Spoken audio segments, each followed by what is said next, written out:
Before I start this video, I just want to give a pro tip, because like an idiot, I hooked up the bottle, I had it on, and it just sprayed right into my garage. And now you can see it stained the siding. Purple Power, best degreaser in the world. You just watch that. Gone. Just disappears. So if you happen to get it on your siding or somewhere that you think it's gonna stain, make sure you try some of this stuff out. It works really good on gutters too. I'll show you that another day in a different video. Just thought I would point that out. Make sure that your hose end sprayers are off before you turn the hose on. Pro tip. Oh, there goes some of my product. However, what we're gonna do here is we're gonna do a quick video of the Air8 application. Got it over here.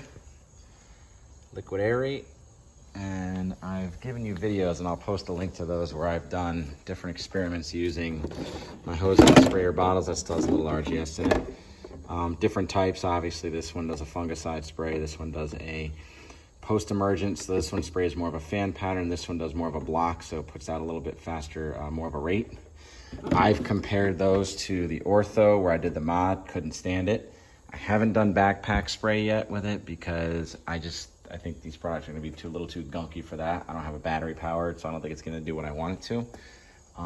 So I really like using the hose end sprayers, but I found those, these are basically like those Hydrotain bottles that you see. They can come with the hose end sprayer, or those the lawn solutions that people can find on Amazon sometimes. I haven't used any of those yet. But what I'm gonna do here, and don't mind the leak on my hose, is I'm gonna take this out to the yard. I'm gonna see how this applies. This is a 32-ounce jug, which means that I should be able to do my front yard here, which is 5,000 square feet, in one shot and kill off the bottle. So we're gonna see how accurate it sprays. All right, so stay tuned, let's check it out. This is probably one of the worst areas of my front yard. I got a tree here, which I wouldn't mind getting rid of someday, but right now it is what it is. A lot of roots that I've already kind of cut out, sticking out, but I definitely have compaction. So we're gonna see, I'm not gonna be able to show you a microscope, but I just really wanna see how this sprays. You see it's got the offsetting, then it's got a water setting, which, if I didn't have a kink in the hose, buy yourself a good hose. And these are some shit Goodyear ones that were on sale for like 20 bucks. I picked them up. All right, so we have off. We have water. Not a huge fan spray, but it covers a pretty decent area. And now product. Oh yeah. And when it's throwing product, it's throwing quite a bit of it. And it's going far and fast. I mean, look at the difference here. Anyway, it's getting my coverage down. It's putting the product out. So we're gonna see how long it takes to get through a bottle here and see if I can cover my yard fast enough. Get an idea of rate. This would probably be a lot easier if I had a stick cam, but you can actually see, if you look right here, this line here, and then it comes up to here. And I'll show you when I do a quick spray here. You actually see it painting your lawn black. So it's kind of cool to check it out. So watch this.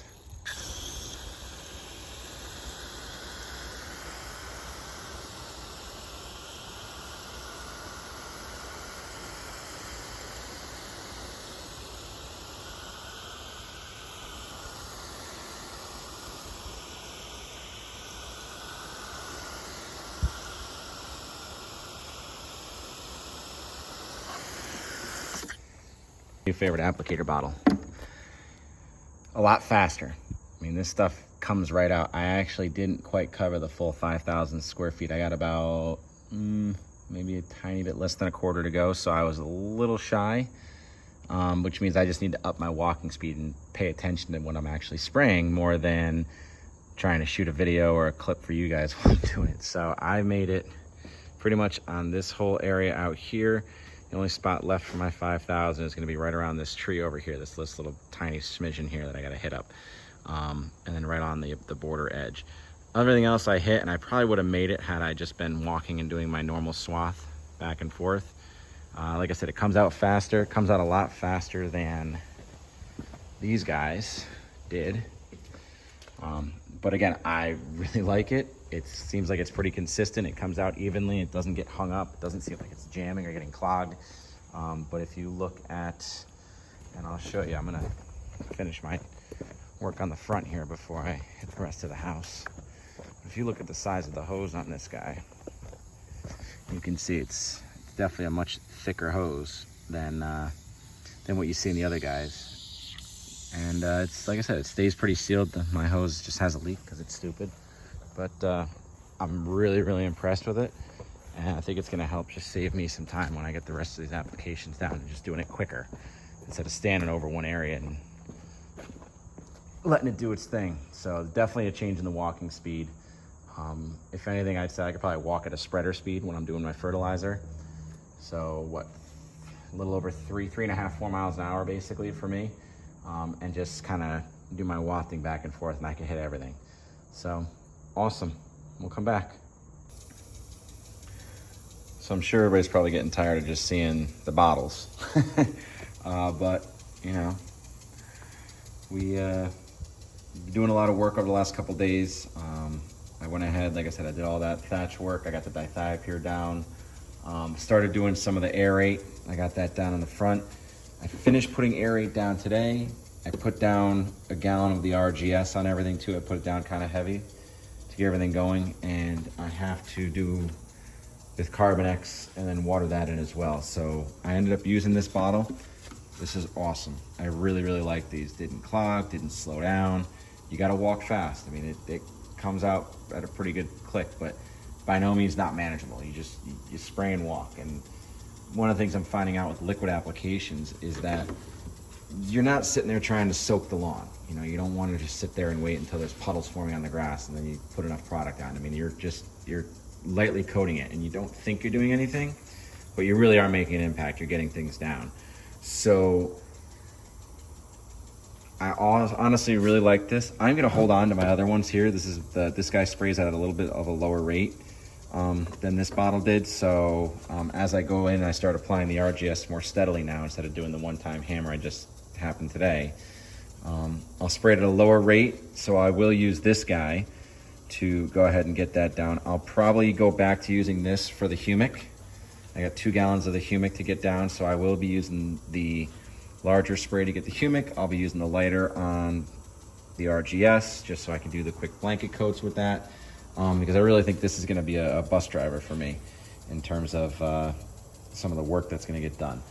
I've got the sprinkler going now. You can see things are already greening up a little bit just from the rains we've had. The weather's cooling down. Temperature of the soil is 72, and it's been mid 70s now. I should say low to mid 70s for a couple of weeks since we've had some of those rains come through, and the temperatures that have been able to come down a little bit. It's been a little nicer at night. So I'm getting the watering done so I can water in the Air8 and the RGS that went down. I got to hit the rest of the lawn for this afternoon and probably a little bit into the evening, but that's fine. I'm not too worried about that right now. I ended up connecting an extra piece of hose here, so now I've got, I don't know, probably 250 feet of hose total.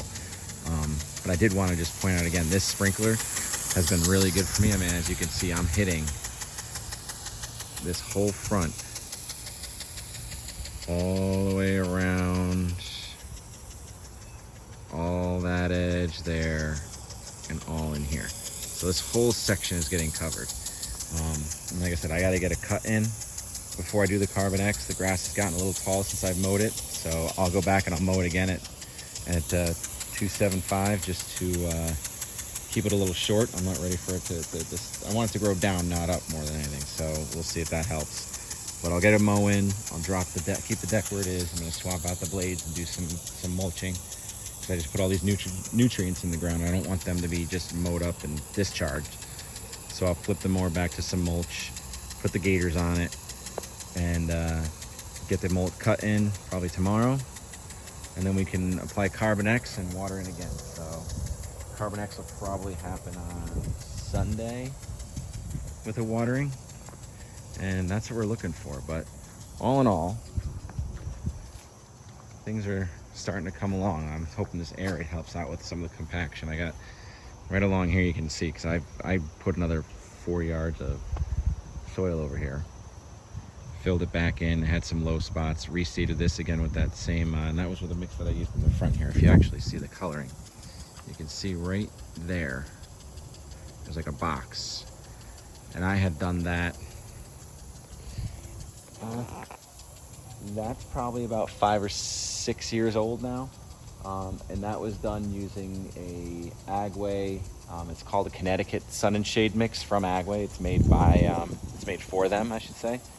I forget what was in the bag. I'd have to go back and look it up online. Back then I wasn't really keeping a lot of information on rates and what I was applying, but it's been a really awesome grass type. I mean, other than trying to knock out some of the weeds that were in there with the inert matter, but it came in really nice and green. But I think, like I said, I'm gonna do an overseed with like probably a GCI, like tall turf, or even a cool blue, because I'd love to get some more KBG in this lawn. I just love the color. I know it's a little bit more of a hassle to deal with, but you know what? I think it'd be worth it in the long run. So we'll see what happens. We will keep you guys posted. Like I said, we're just finished step 2 of our, I just finished step 1, and I'm almost done with my second step of applications. It's kind of been spaced out a little bit more, but those are time constraints, so more than anything. But get the water in, move it around the lawn, and we'll move forward. Thanks.